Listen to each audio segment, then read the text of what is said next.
നമസ്കാരം. പ്രധാന വാർത്തകൾ. സംസ്ഥാനത്ത് അംഗനവാടി ജീവനക്കാരും സമരത്തിലേക്ക്. ആശാവർക്കർമാർക്ക് പുറമെ അംഗനവാടി ജീവനക്കാരും സമരത്തിന് ഒരുങ്ങുന്നു. ഈ മാസം 17 മുതൽ സെക്രട്ടേറിയറ്റിന് മുന്നിൽ സമരം ആരംഭിക്കും.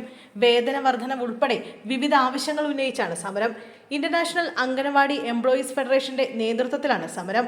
വിഷയത്തിൽ ഇന്നലെ ആരോഗ്യവകുപ്പ് മന്ത്രിയുമായി നടത്തിയ ചർച്ച പരാജയപ്പെട്ടിരുന്നു. സമരം പ്രഖ്യാപിച്ചതിനെ തുടർന്നായിരുന്നു മന്ത്രി വീണ ജോർജ് ചർച്ച നടത്തിയത്. കൊല്ലത്ത് കാട്ടുപന്നിയിടിച്ച് പരിക്കേറ്റ് ചികിത്സയിലായിരുന്ന 54-കാരൻ മരിച്ചു. വയല കോവൂർ സ്വദേശി ബാബുവാണ് മരിച്ചത്. 54 വയസ്സായിരുന്നു. ഇക്കഴിഞ്ഞ 4-ാം തീയതിയാണ് സംഭവം. ബാലുവും സുഹൃത്ത് ബാലചന്ദ്രനും സഞ്ചരിച്ച ബൈക്കിൽ കാട്ടുപന്നി ഇടിക്കുകയായിരുന്നു. രാത്രി 10:30-യോടെ സുഹൃത്തിനൊപ്പം ബൈക്കിൽ വീട്ടിലേക്ക് മടങ്ങവെയാണ് പന്നിയുടെ ആക്രമണം. 10ാം ക്ലാസ് വിദ്യാർത്ഥി തൂങ്ങി മരിച്ച നിലയിൽ. തിരുവനന്തപുരം ആറ്റിങ്ങലിൽ 10ാം ക്ലാസ് വിദ്യാർത്ഥിയെ തൂങ്ങി മരിച്ച നിലയിൽ കണ്ടെത്തി. കണ്ണൻ ഗംഗാ ദമ്പതികളുടെ മകൻ അമ്പാടിയാണ് മരിച്ചത്. 15 വയസ്സായിരുന്നു. കിടപ്പുമുറിയിലെ ഫാനിൽ തൂങ്ങി മരിച്ച നിലയിലാണ് കുട്ടിയെ കണ്ടെത്തിയത്. മരണകാരണം വ്യക്തമല്ല. വിദ്യാർത്ഥിയുടെ ഫോൺ പോലീസ് പരിശോധിക്കും. പള്ളിപ്പുറം കേന്ദ്രീയ വിദ്യാലയത്തിലെ വിദ്യാർത്ഥിയാണ് അമ്പാടി. പാലക്കാട് അച്ഛനും മകനും വെട്ടേറ്റു. ബന്ധുവായ യുവാവ് കസ്റ്റഡിയിൽ. പാലക്കാട് പട്ടാമ്പി കൊപ്പുറത്ത് അതിർത്തി തർക്കത്തെ തുടർന്ന് അച്ഛനും മകനും വെട്ടേറ്റു.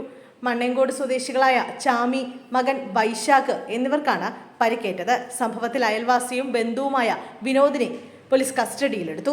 രാവിലെ 9 മണിയോടെയായിരുന്നു സംഭവം. വർഷങ്ങളായി ഇരുവരും തമ്മിൽ അതിർത്തി തർക്കമുണ്ട്. ഇന്ന് വീണ്ടും ഇരുവരും തമ്മിൽ വഴക്കുണ്ടായി. വാക്കുതർക്കം കയ്യാങ്കളിയായതോടെ വിനോദ് കയ്യിലുണ്ടായിരുന്ന വാക്കത്തി കൊണ്ട് ചാമിയെ വെട്ടുകയായിരുന്നു. ഇത് തടയാൻ ശ്രമിക്കുന്നതിനിടെയാണ് മകൻ വൈശാഖിനും വെട്ടേറ്റത്. ചാമിയുടെ കഴുത്തിനും വൈശാഖിന്റെ കൈക്കുമാണ് പരിക്കേറ്റത്. ഇവരെ പെരിന്തൽമണ്ണയിലെ സ്വകാര്യ ആശുപത്രിയിൽ പ്രവേശിപ്പിച്ചു. പരിക്ക് ഗുരുതരമല്ലെന്നാണ് ആശുപത്രി അധികൃതരുടെ വിശദീകരണം. തിരുവനന്തപുരം മെഡിക്കൽ കോളേജിൽ ശരീരഭാഗങ്ങൾ മോഷ്ടിച്ചു.